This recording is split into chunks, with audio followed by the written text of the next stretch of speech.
Chapter 22. Holly. Dougie was back in town. Even though she'd seen him a few times over the last few days, Holly was still having a hard time wrapping her mind around the fact that he was back. For good. She thought for sure that she'd lost her chance with him when she refused to believe him and kicked him out of her life. But now it seemed God was giving her another shot, which she was grateful for, immensely. But why did it have to be right now? Was some group harassing her and the restaurant floundering? Now, when she didn't really have time to date, even though she really wanted to? The ringing of the phone jarred Holly out of her thoughts and back to reality, but her hand paused as she reached to answer it. Would it be another threat? Another creepy silence? She wasn't sure she could handle any more of those today. The restaurant had lost so much business that she was the only one working out front this afternoon, with one cook in the back, and they still weren't busy. She had some money saved, but if this kept up, she would lose the restaurant, and she had no idea what she'd do if that happened. Her stomach clenched as she picked up the phone. "Holly's Hideaway, this is Holly. How can I help you?" Though she dreaded what she might hear or not hear on the other side, her voice shook only slightly. She'd always been pretty good at feigning confidence. "Holly, are you okay?" Her shoulders fell in relief at the sound of Dougie's voice. "I'm fine, but why are you calling the restaurant instead of my cell?" "I tried your cell several times, but I only got your message." Was that concern she heard in his voice? Could he possibly still care for her even after how she'd treated him? Pulling her cell phone from her pocket, she tapped the screen to wake it, but it remained dark. "That's odd. It's dead, but I could have sworn I charged it last night." That made no sense. She always made sure her phone was plugged in at night because it served as her alarm, too. However, she'd been sleeping so poorly the last few days that she'd taken a sleeping pill last night. Generally, she avoided them because they made her feel groggy the next morning. But last night, she'd succumbed to the pleasure of a good night's sleep. Had it knocked her out so much that she'd forgotten to plug in her phone? "Do you have some time for me to come by? I'd like to fill you in on what we found out about your harasser." He'd found something out? Hopefully it was something good. She scanned the mostly empty restaurant and sighed. Yeah, plenty of time. It's like a ghost town here. Other than the few regulars who came in rain or shine, they'd had no new people in the last week. "Don't worry, what I found will help, I think. I'll be there in 15 minutes. She slipped the phone back in her pocket and headed to the bathroom to check her appearance. It was silly, but she wanted to make sure she looked nice. She didn't know exactly why Dougie had decided to come back to Courage, but she hoped to become a reason for him to stay. Unfortunately, her one night of decent sleep hadn't done much for the dark circles that were setting up a permanent camp under her eyes. Nor had the concealer she applied this morning done much to camouflage them. If she knew anything about cosmetics, she would work on a product to fix them. But since she didn't, she decided to work on what she could fix. A pinch of her cheeks brought some color, and she touched up her lips with some gloss. Then she headed out to check on the few customers. She'd just finished topping off drinks when Dougie arrived, and her mouth dropped open at the sight of him in his uniform. She'd known he had joined the police force, but he'd been in regular clothes the last few times he stopped in. Suddenly, she understood why women found men in uniforms sexy. Something about the uniform not only accentuated every inch of Dougie's muscular frame, but also exuded the sense of power and protection. She was used to taking care of herself, but at this moment, she felt like Dougie could take care of her. And it was nice. Composing herself, she greeted him, glanced around to make sure everyone was set for the moment, and waved him to follow her to the back office. On the way, she told Pierre to watch the front for a bit. "Tell me the good news," she said when they reached the office. Dougie smiled and sat in the chair. Although sat was not quite the right word, he dwarfed the chair, which made him seem even more masculine and made Holly's heart beat a little faster in her ear. Well, we were able to find the woman who's been posting about both you and the business. She's got a reputation of harassing people just like you. Unfortunately, you were right. There isn't much we can do at this moment besides file a police report, which you did. But I did pay her a little visit to let her know a report has been filed, and that if the harassment continues, there are further penalties. She wasn't thrilled, but she seemed surprised that the police could get involved, so I don't think she'll be posting anymore. Holly blinked, hardly daring to believe the news. That's great. So she has to stop? That's where it gets a little tricky. He said the words slowly, and his eyes dropped from hers. Uh-oh. That meant there was bad news along with the good. She doesn't have to stop, though hopefully she will. But even if she removes her posts, that won't remove them from other places where they've been shared. However, if you see posts pop up, we can go after them as well. So, while this is a win, I can't guarantee your sales will improve immediately. That was disappointing, but at least this was a step in the right direction, and Holly fought the urge to throw her arms around him. That's okay. Thank you for everything, Dougie. You're welcome. He rose to leave, but she snagged his arm. She wasn't even sure why, she just didn't want him to leave yet. He turned curious eyes back at her, and she scrambled for something to say. Wait, can I make you dinner tonight to thank you? She bit her bottom lip as she watched his reaction.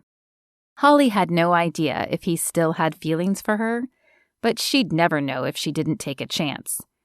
Slowly, a smile spread across his face, lighting it up like the sun rising in the early morning lit the land. I'd like that. I have to work a little later tonight, but I can be here by 8, if that's not too late. No, that's not too late at all. He could have said 10 p.m., and she still would have claimed it was fine. She would have had to eat a pre-dinner dinner, but she would have made it work. What kind of food do you like? He winked at her. I like it all. Surprise me. Then he flashed a wave and left her office. Surprise him. Okay. He was easygoing, which was nice, but she wanted to make something he would enjoy, his favorite food if possible. She was no mind reader, so she could either guess or... She pulled out her phone, plugged it into the charger, and shot a text to Chance. He'd worked with Dougie for years. If he didn't know what his favorite food was, none of their friends would.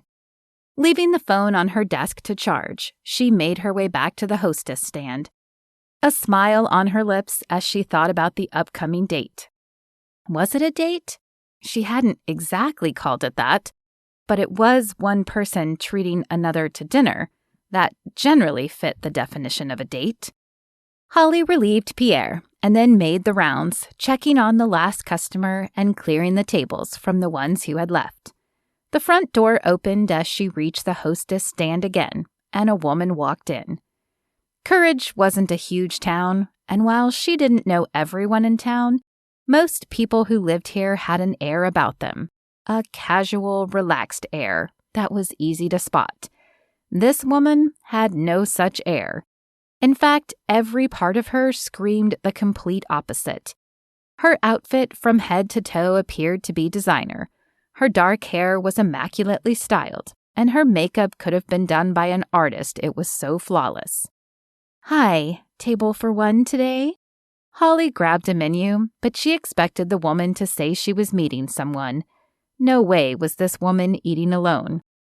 Actually, I'm looking for you. Me? The word came out squeakier than Holly wanted it to. The woman was dressed too nicely to be one of the people harassing her, but there was something vaguely familiar about her. Unfortunately, Holly couldn't place it. Could she be an attorney? Did the group harassing her have money to hire one? Why? I'm Deborah Zamora, your father's PR consultant. He sent me here to clean up your mess. The menu fluttered from Holly's hand as she clutched the podium. Anger burgeoned inside of her, heating her from the inside out. She had no doubt a red flush was crawling up her neck. My mess? I didn't do anything. The woman shrugged as if this wasn't her concern. Whether you did or not, you received negative publicity, which means your father received negative publicity, and he's in the middle of his re-election campaign, so he needs this to go away. Holly seethed, her knuckles turning white as she gripped on the podium to keep from attacking the woman in front of her.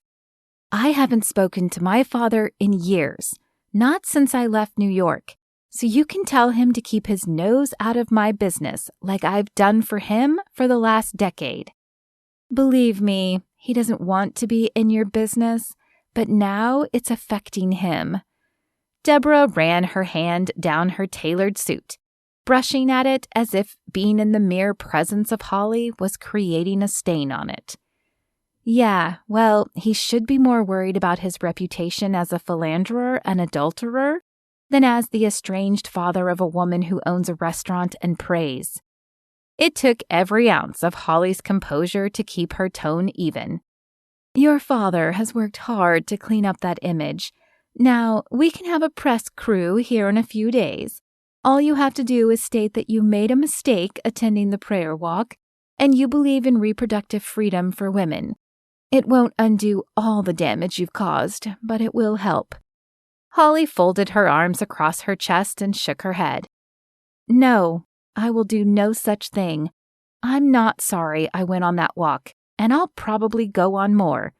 I don't believe abortion is healthcare or reproductive freedom, and I won't state that it is.